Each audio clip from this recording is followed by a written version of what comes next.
کہ امریکہ میں بالکل ابتدائی میں لائے گئے غلاموں میں ایک بہت بڑی تعداد مسلمانوں کی بھی تھی۔ غلامی امریکیوں کا پسندیدہ دھندا تھا کہ امریکہ لائے گئے غلاموں کی ایک بڑی تعداد افریقی مسلمانوں کی تھی، جن میں امام، مفتی، قاری اور حفاظ بھی تھے۔ ریڈ انڈینز کی پوری آبادی اور افریقی غلاموں کی کئی نسلیں امریکی جنم کی خاطر بے دردی سے مٹا کر رکھ دی۔ بعض مسلمان غلام عیسائیوں کے تشدد اور چھائے ہوئے غلبہ پائے ہوئے عیسائی ماحول کی وجہ سے خود بھی عیسائی ہو گئے۔ بعض مسلمانوں کو اس شرط پر آزادی دے دی گئی کہ وہ انگریزوں کے خلاف امریکی جنگ آزادی میں شریک ہوں گے۔ السلام علیکم ناظرین، معروف محقق اور امت مسلمہ کا درد رکھنے والے محترم رضی الدین سید صاحب کی ایک اور چونکا دینے والی ریسرچ سامنے آئی ہے، جسے ان کی اجازت سے آپ تک اپنی زبان میں پہنچا رہا ہوں۔ دوستو، یہ بات بے شمار لوگوں کے لیے حیرت اور صدمے کی ہوگی کہ امریکہ میں بالکل ابتدائی میں لائے گئے غلاموں میں ایک بہت بڑی تعداد مسلمانوں کی بھی تھی، جن میں حافظین تھے، مفتیان تھے اور محدثین بھی تھے۔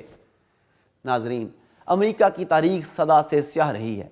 بے شک اس کے ہاں جمہوریت کا بھی چرچا ہے، لیکن جب وہ ظلم و درندگی پر آتا ہے تو جمہوریت از خود کہیں گم ہو جاتی ہے۔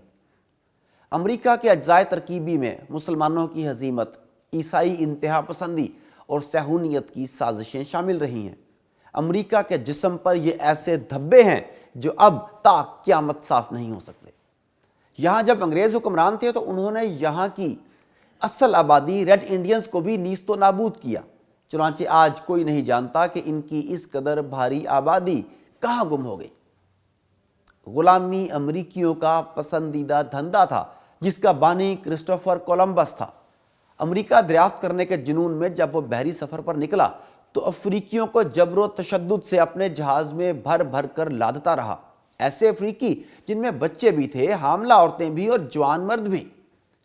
ان غلاموں کو دیکھ کر اس کے اندر لالچ اور بے رحمی سوار ہو چکی تھی۔ چنانچہ جب یہ غلام جہاز میں بھر کے لائے جاتے تو بندرگاہ پر ان کی باقاعدہ منڈیاں لگتیں۔ انہیں خریدنے والے ٹھیکیدار فروخت کے لیے پہلے سے اخباروں میں اشتہار دیتے کہ فلاں تاریخ کو غلاموں سے بھرا جہاز آ رہا ہے، جس میں گاہکوں کا پسندیدہ مال ہے۔ غلاموں کو وہ انسان نہیں بلکہ مال قرار دیتے تھے۔ اس وقت کے ملکی قانون بھی انہیں اجازت دیتے تھے کہ وہ لائے گئے انسانوں کو بیگار میں رکھیں، تشدد کریں، پنجرے میں قید کریں، ان کے بچوں کو اٹھا کر فضا میں اچھالیں، پھر زمین پر گرا کر ان کے تڑپنے کا نظارہ کریں۔ یہ ان کی ایک بڑی تفریح تھی، جس سے محظوظ ہونا وہ اپنا حق سمجھتے تھے۔ اسی ماحول میں وہ باربیکیو سیلیبریٹ کرتے۔ بیچارے غلام سب کے سامنے سولی پر لٹکائے جاتے اور ٹکٹ خریدے ہوئے گورے باربیکیو کے ساتھ ہنس کے لوٹ پوٹ ہوتے۔ ناظرین، امریکہ میں جسم فروشی کے قسم کے مراکز ہیں، اسلحہ کے بڑے کارخانے ہیں، خون چوسنے والے بینک ہیں، چکا چوند والے میخانے ہیں، جبکہ سود اور عیاری بھی بہت پھلی پھولی، مگر ایک انسانیت کہ اسے ابتدا سے تاحال بہت روندا جاتا رہا، ذلیل کیا جاتا رہا۔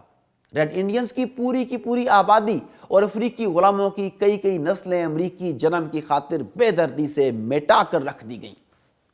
غلاموں کی تجارت کا اس قوم کو اس قدر چسکا تھا کہ امریکہ کے اس دور کے تمام صدور بھی اس انسانیت سوز تجارت سے بے خوفی کے ساتھ وابستہ تھے، جن میں صدر Roosevelt, Woodrow Wilson, Franklin Benjamin وغیرہ سب شامل تھے۔ حتیٰ کہ تمام پاپایان کلیسا اور عدالت کے تقریباً تمام جج صاحبان بھی بڑھ چڑھ کر اس کاروبار میں حصہ لیتے۔ امریکہ میں غلاموں کی سب سے بڑی منڈی ورجینیا میں تھی۔ سیاہ فاموں کی لنچنگ یعنی برسر عام بے رحمانہ تشدد ایک عام مشغلہ تھا۔ امریکی صدر روزویلٹ اگرچہ غلاموں کا ہمدرد کہلاتا تھا، لیکن وہ اس پر پابندی اس لیے نہیں لگا سکا کہ اس سے اسے اپنے سفید فام ووٹرز کے بدک جانے کا خدشہ تھا۔ ناظرین، غلامی امریکی معاشرے میں اس حد تک سرایت کر چکی تھی کہ بھاگے ہوئے غلاموں کی تلاش کے لیے باقاعدہ انعامی اشتہار شائع کیے جاتے اور پھر اگر وہ غلام پکڑا جاتا تو بہت سخت سزا دی جاتی۔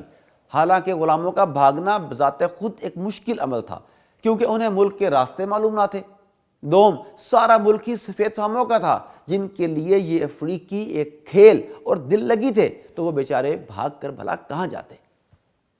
جیسا کہ پہلے بتایا گیا کہ امریکہ لائے گئے غلاموں کی ایک بڑی تعداد افریقی مسلمانوں کی تھی، جن میں امام، مفتی، قاری اور حفاظ بھی تھے۔ امریکی افراد نے بہرحال ان کی تاریخ محفوظ کی ہے، جس کے نتیجے میں بالآخر یہ سارا احوال سامنے آیا۔ ان غلاموں میں ایک مفتی صاحب تھے یارو مرتوت، جو کم عمری میں افریقہ سے اغوا کر کے فروخت در فروخت ہوتے ہوئے واشنگٹن لائے گئے، لیکن اس حال میں بھی وہ اپنے ایمان کو مضبوطی سے تھامے رہتے اور ایسے اللہ والے ثابت ہوئے کہ سب کچھ برداشت کر لیتے۔ لوفر اور آوارہ افراد ان پر آوازیں کستے، لیکن وہ بس سر جھکائے رہتے اور بوقت نواز عبادت میں مشغول ہو جاتے۔ بعد میں مشہور ہو گیا کہ یہ مسلمان تو عبادت کرتا ہے۔ ان کی قرت بہت عمدہ تھی۔ ایک عرصہ وہ ایسے لوگوں کے درمیان رہتے رہے جو سور کھاتے اور شرابیں پیتے تھے، لیکن یارو مرتوت نے وہ اسلامی احکامات یاد رکھے جو ان کے والد نے انہیں اپنے وطن میں سکھائے تھے۔ محفوظ دستاویزات میں ایک اور مسلم غلام کی تحریر بھی ملی ہے، جس میں اس نے پوری صورت اذا جاء نصر اللہ پوری لکھی، اور ایک اور صاحب تھے جو اگرچہ کالے رنگ کے تھے اور انگریزی لباس ہی پہنتے تھے مگر اپنے اسلام کو نہیں بھولے تھے۔ دستاویزات نے ان کا نام عبد الرحمن السوری محفوظ رکھا ہے۔ تاہم 40 سالوں کے بعد وہ قرآنی آیات کے سوا بیشتر عربی لکھنا بھول چکے تھے۔ بعض مسلمان غلام عیسائیوں کے تشدد اور چھائے ہوئے غلبہ پائے ہوئے عیسائی ماحول کی وجہ سے خود بھی عیسائی ہو گئے۔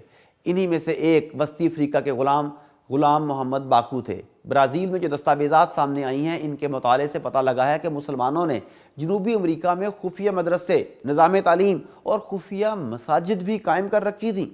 یہ بھی ثابت ہوا کہ یہ غلام افریقہ سے ہی لائے گئے تھے۔ دستاویزات بتاتی ہیں کہ بر اعظم امریکہ میں مسلمان 10ویں صدی سے ہی پہنچ چکے تھے۔ ایک غلام جنگ آزادی میں بھی شریک ہوئے۔